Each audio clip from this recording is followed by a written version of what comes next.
UNRWA Genel Komiseri Lazzarini, Filistinli mülteciler için acil eyleme ihtiyaç var, Birleşmiş Milletler Yakın Doğu'daki Filistinli mültecilere yardım ve Bayındırlık Ajansı, UNRWA Genel Komiseri Philippe Lazzarini, UNRWA'nın Kudüs'teki merkezinde basın toplantısı düzenledi. Lazzarini, toplantıda, Filistinli mülteciler için acil eyleme ihtiyaç olduğunu belirterek, Filistinli mülteciler, 75 yıldır devam eden bir krizin kurbanları. Bu kriz, artan yoksulluk, açlık ve işsizlikle daha da kötüleşiyor, dedi. Lazzarini, UNRWA'nın, mültecileri desteklemek için hayati bir rol oynadığını belirterek, UNRWA, mültecilere eğitim, sağlık hizmetleri, sosyal yardım ve altyapı hizmetleri sağlıyor. Ancak, ajansın finansmanı yetersiz. UNRWA'nın faaliyetlerini sürdürebilmesi için acil finansmana ihtiyacı var, dedi. Lazzarini, mültecileri desteklemek için acil eyleme ihtiyaç olduğunu belirterek, Filistinli mülteciler, barış ve istikrar için anahtar. Onları desteklemek, bölgenin geleceği için önemlidir, dedi. Lazzarini, basın toplantısında, UNRWA'nın faaliyetleri hakkında da bilgi verdi. Lazzarini, ajansın 5 milyondan fazla Filistinli mülteciye eğitim, sağlık hizmetleri, sosyal yardım ve altyapı hizmetleri sağladığını belirtti. Lazzarini, UNRWA'nın finansmanı konusunda da bilgi verdi. Lazzarini, ajansın faaliyetlerini sürdürmek için 2023 yılında 2,2 milyar dolara ihtiyaç duyduğunu belirtti. Lazzarini, ajansın finansmanının yetersiz olması nedeniyle bazı hizmetlerini azaltmak zorunda kaldığını söyledi. Lazzarini, basın toplantısında, mültecileri desteklemek için acil eylem çağrısında bulundu. Lazzarini, Filistinli mülteciler, barış ve istikrar için anahtar. Onları desteklemek, bölgenin geleceği için önemlidir, dedi. Are running out. The streets of Gaza have started overflowing with sewage. Gaza is on the brink of a massive health hazard, at the risk of diseases are looming. A few days ago, I warned that we will not be able to continue our humanitarian operation if we do not get the fuel supply. My warning still stands. Over the last few days, UNRWA has drastically limited its consumption of fuel, but this came at a cost. Our team had to make tough decisions that no humanitarian workers should do. What needs more support? Bakeries, water station, life support machine in a hospital, all this needs fuel to function.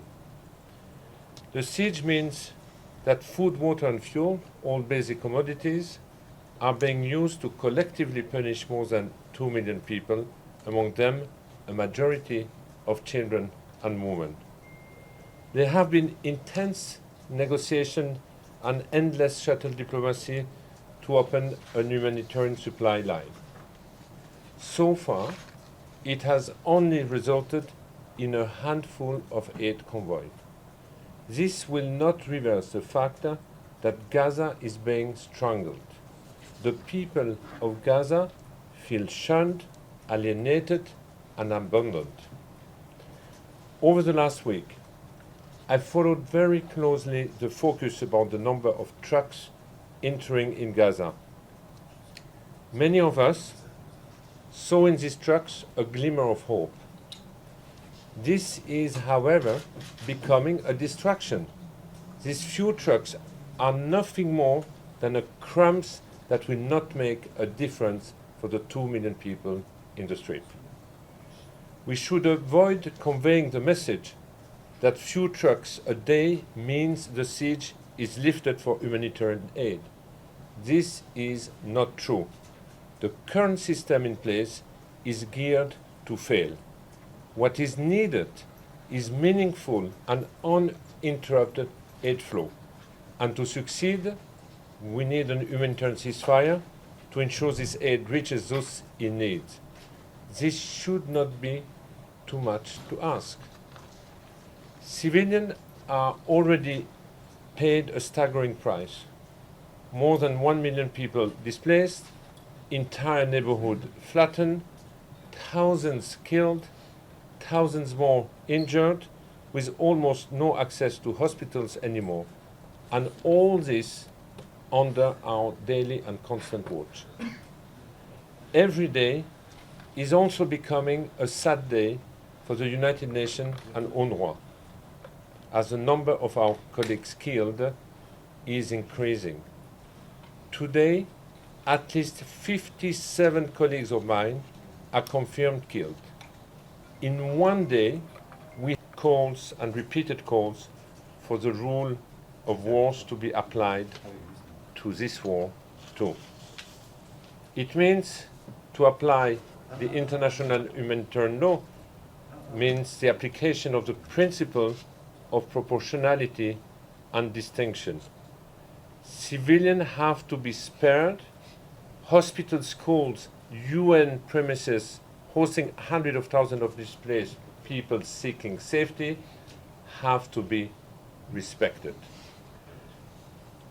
To do so, we need also, and here I think, for me it's an important point, we need also to see the human face of Gazan civilian. To equal Gaza with Hamas is a very dangerous and misleading. It is an equation aimed at dehumanizing people, aimed at making the unjustifiable justifiable. Keeping our humanity means showing that the people in Gaza deserve our empathy and our compassion. No one can claim I did not know, as images, footages, and voices of unspeakable suffering continue to come out by the hour from Gaza. We cannot anymore turn a blind eye to this human tragedy. Millions of people are asking, especially in this region, especially in Gaza, why does the world not have the will to act and put an end to this hell on earth? They deserve an answer. Delaying it will deepen the polarization in this region and increase the risk of spillover. Finally, as Commissioner General, I intend to visit Gaza to express solidarity and amplify the voices of the communities and of our staff. Gaza is the place where I almost started my career 30 years ago, and this is where I feel I need to be. Thank you. I don't know what Hamas has or does not have in the Gaza Strip. I hear claims 6 weeks of supply and so on. I have absolutely no idea. What I know is that in the depot where Qatar and Israel agreed to bring fuel in the Gaza Strip from Egypt, there is some fuel. Is it 200, 300, 400,000 liters still remaining? I do not know.